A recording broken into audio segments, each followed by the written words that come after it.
नमस्कार प्रिय मित्रों, स्वागत है आपका।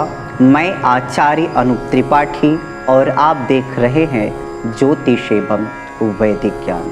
मित्रों, हमारे एक दर्शक मित्र बंधु ने जिज्ञासा रखी है कि हमें श्रीमद् भागवत कथा का श्रवण कब करना और कराना चाहिए, उसका शुभ मुहूर्त कौन सा होता है, हमें किस शुभ मुहूर्त में श्रीमद् भागवत का श्रवण करना चाहिए अथवा कराना चाहिए।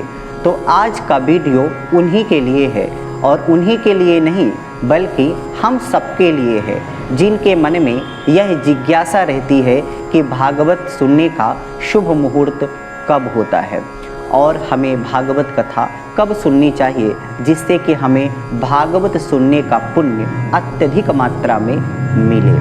तो मित्रों, इसको जानने के लिए सबसे पहले आप यह जानिए कि इस संसार में सबसे दुर्लभ क्या है। तो आपको जवाब मिलेगा कि इस संसार में सबसे दुर्लभ है मनुष्य का तन प्राप्त करना।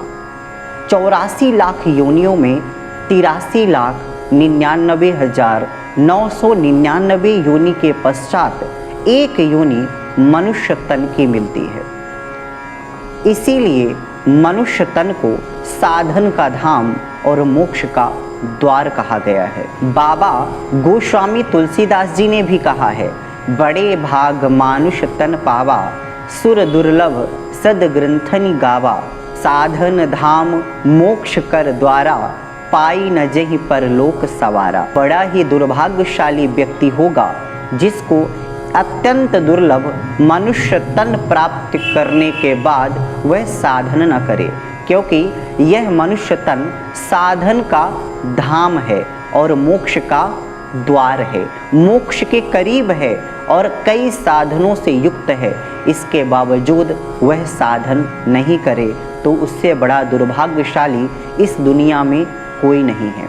कल्पना कीजिए कितना मुश्किल है मनुष्य का तन प्राप्त करना।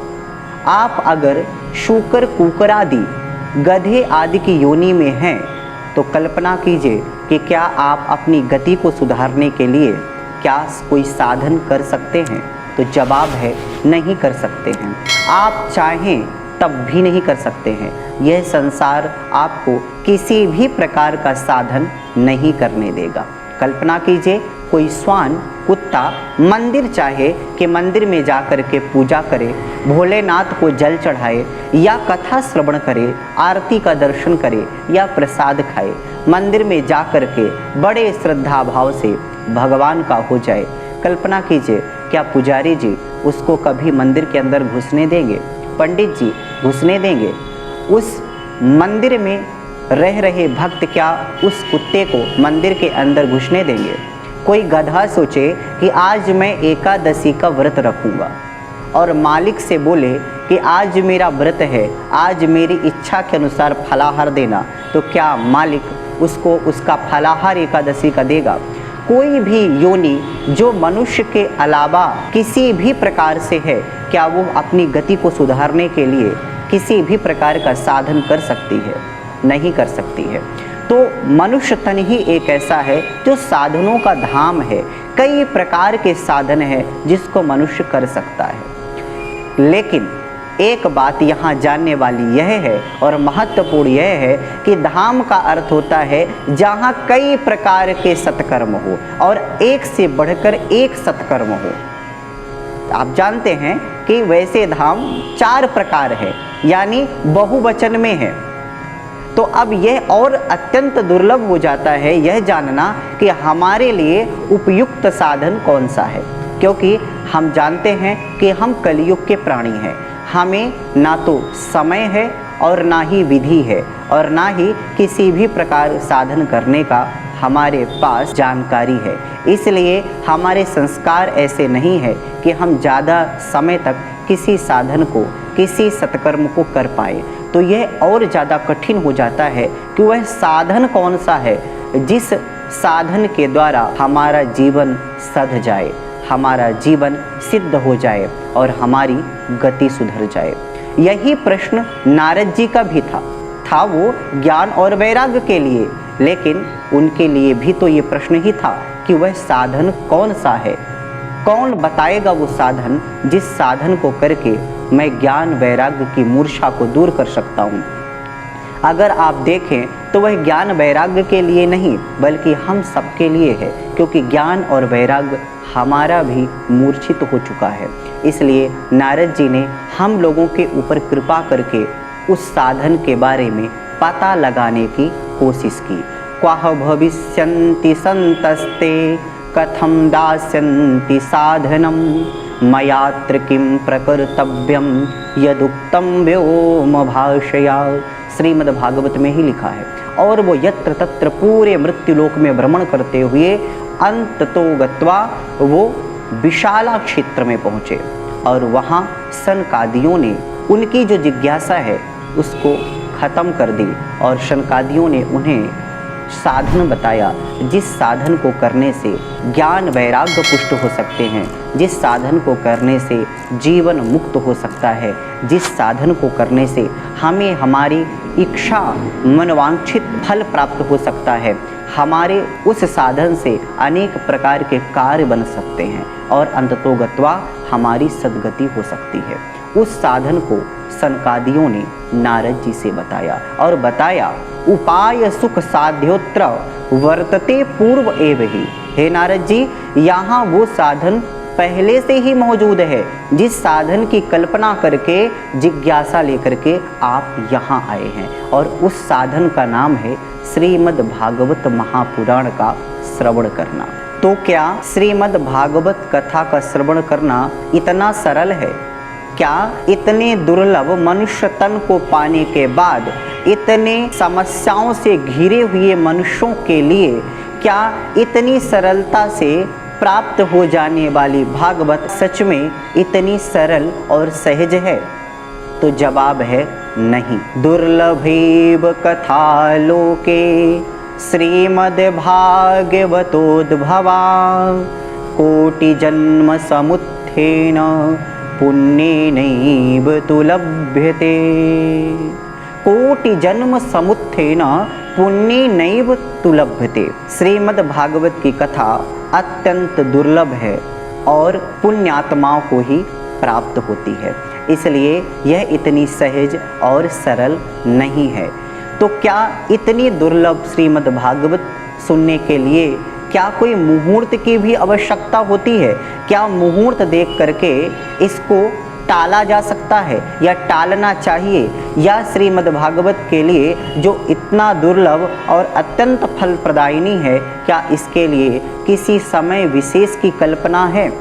तो भागवत में ही लिखा है दीनानाम नियमो नास्ति सर्वदा श्रवणम मतम।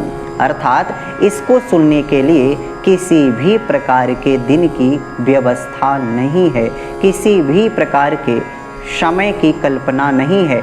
जब कभी भी आपको यह प्राप्त हो जाए तभी दत्त चित्त होकर के श्रद्धान्वित होकर के हमें श्रीमद् भागवत का कथा का श्रवण करना चाहिए अथवा तो वाचन करना चाहिए। इसलिए दीनानाम नियमो नास्ति सर्वदा श्रवणम मतम। हमेशा ही है इसको सुन सकते हैं अथवा तो सुना सकते हैं। तो अब प्रश्न उठता है कि क्या श्रीमद् भागवत कथा को सुनने के लिए सच में किसी भी प्रकार के मुहूर्त की आवश्यकता नहीं होती है? तो इस सवाल को आप स्वयं विचार कीजिए, और जब आप विचार करेंगे तो पाएंगे कि सिर्फ भागवत नहीं बल्कि किसी भी क्रिया को अगर समय के साथ न किया जाए, उस समय की पाबंदी और सही समय के अनुसार न किया जाए, तो उस क्रिया का फल हमें पूर्ण रूप से और मनवांछित रूप से नहीं मिलता है। और यह नियम सर्वमान्य है और यह नियम हर जगह लागू होता है। तो फिर यह नियम भागवत में क्यों नहीं लागू होगा? भागवत में भी लागू होता है, तभी तो भागवत में स्वयं लिखा है दैवज्ञम तो समाहूय मुहूर्तम प्रच्छय यत्नता।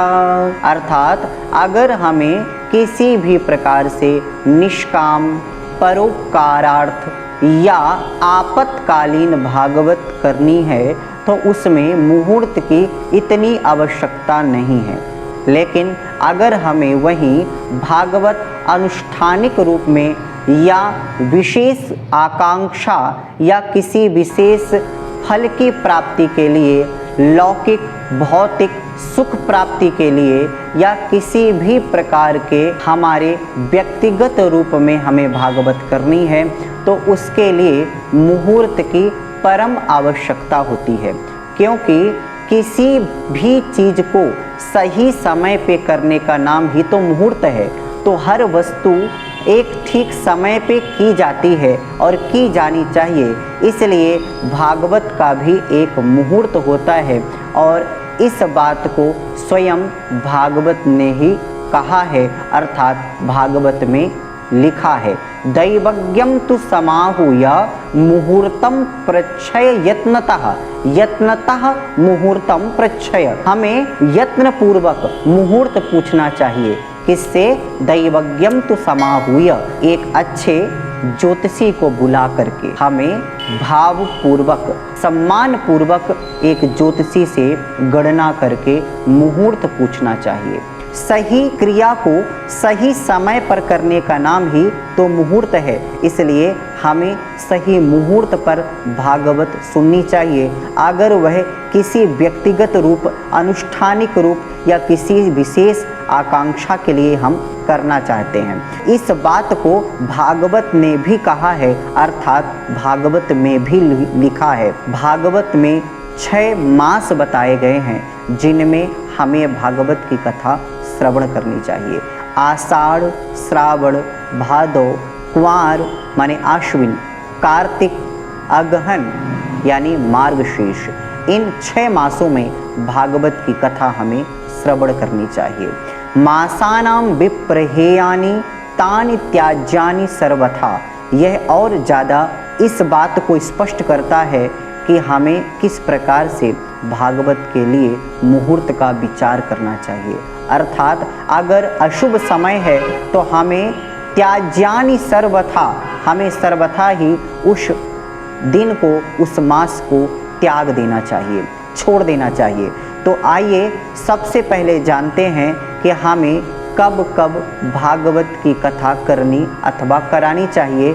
हमें भागवत कराने का शुभ समय, शुभ मुहूर्त क्या है, जिसको जान करके हम भागवत श्रवण कर सकते हैं अथवा करा सकते हैं। तो हम आपको भागवत के ही अनुसार मासों के नाम को बता दिया है हमने। इसके अलावा और भी जो भी हमें अलग अलग ग्रंथों से प्राप्त हुआ है उसको हम आपको बता देते हैं। इस बात को आप नोट कर लें। इसके अंतर्गत सबसे पहले आप मास देख लें, तो हमने पहले ही बता दिया, लेकिन एक बार फिर आप इसको नोट कर लें। तो आषाढ़, श्रावण, भाद्रपद, आश्विन, कार्तिक और मार्गशीर्ष, ये भागवत के अनुसार कहे हुए शुभ मास हैं। इनमें हमें भागवत करनी अथवा करानी चाहिए। अब नक्षत्र की बात करें तो अश्वनी, रोहिणी, मृगशिरा, चित्रा, स्वाति, विशाखा, हस्त, अनुराधा, तीनों पूर्वा, तीनों उत्तरा, पुनर्वसु, रेवती और पुष्य, ये नक्षत्र हैं। इन नक्षत्रों में हमें भागवत कथा करनी चाहिए। इसके अलावा वार की बात करें तो रविवार, चंद्रवार, बुधवार, गुरुवार, शुक्रवार आदि से हमें भागवत की कथा प्रारंभ करनी चाहिए। इसके बाद तिथि द्वितीया, तृतीया, पंचमी, षष्ठी, दशमी, एकादशी और द्वादशी, इसमें इन तिथियों में हमें भागवत करनी चाहिए। इसके अलावा मृत्यु की तिथि किसी व्यक्ति विशेष के लिए कर रहे हैं, श्राद्ध की तिथि अमावस्या या श्राद्ध पक्ष में या इन तिथियों से भागवत प्रारंभ की जा सकती है। इसके अलावा हम आपको बता दें, जब चंद्रमा पूर्ण होता है अर्थात शुक्ल पक्ष के एकादशी से कृष्ण पक्ष के पंचमी तक, इस समय चंद्रमा पूर्ण होता है। इन तिथियों के बीच में कभी भी आप भागवत का प्रारंभ कर सकते हैं। इसके अलावा आपको कुछ ग्रह स्थिति बता देते हैं। तो जब केंद्र शुभ ग्रहों से युक्त या दृष्ट हो और चर राशि से युक्त हो, तो उस समय आपको भागवत करानी चाहिए या उस समय से भागवत की जा सकती है। इसके अलावा हम कुछ निषेधात्मक बातें भी आपको बता देते हैं कि भागवत कराते समय जिस दिन से भागवत करानी हो उस समय क्या नहीं होना चाहिए। तो भद्रा और व्यतिपात योग नहीं होना चाहिए, अशुभ भद्रा नहीं होनी चाहिए और व्यतिपात नहीं होना चाहिए। भूमि का शयन भी नहीं होना चाहिए, गुरु शुक्र अस्त नहीं होना चाहिए, मृत या वृद्ध नहीं होना चाहिए। इसके अलावा श्रोता और वक्ता का चंद्र बलवान होना चाहिए, ठीक होना चाहिए। मीन और धनु संक्रांति अर्थात खर मास नहीं होना चाहिए। इसके साथ में हम आपको यह भी बता दें बार बार कि यह सारे मुहूर्त हमें व्यक्तिगत लौकिक और हमें किसी प्रकार के अनुष्ठानिक कार्य को सिद्ध करने के लिए ये मुहूर्त मान्य है। क्योंकि अगर आप देखें भागवत में ही मुख्य रूप से 3 भागवतें हुई हैं। कौन सी? एक तो सुखदेव जी ने सुनाई राजा परीक्षित को, एक सूत और शौनकादि की भागवत और इसके अलावा गोकर्ण और धुंधकारी की भागवत। ये तीनों ही भागवत 9वीं तिथि से प्रारंभ हुई हैं। इसका मतलब यह हुआ कि इन तिथियों, इन नक्षत्रों और इन मासों के अलावा भी भागवत की जा सकती है। शर्त यही है कि वह भागवत परोपकार और कल्याण के लिए हो, वो आत्मोद्धार के लिए हो अथवा तो वह निष्काम भक्ति के लिए हो।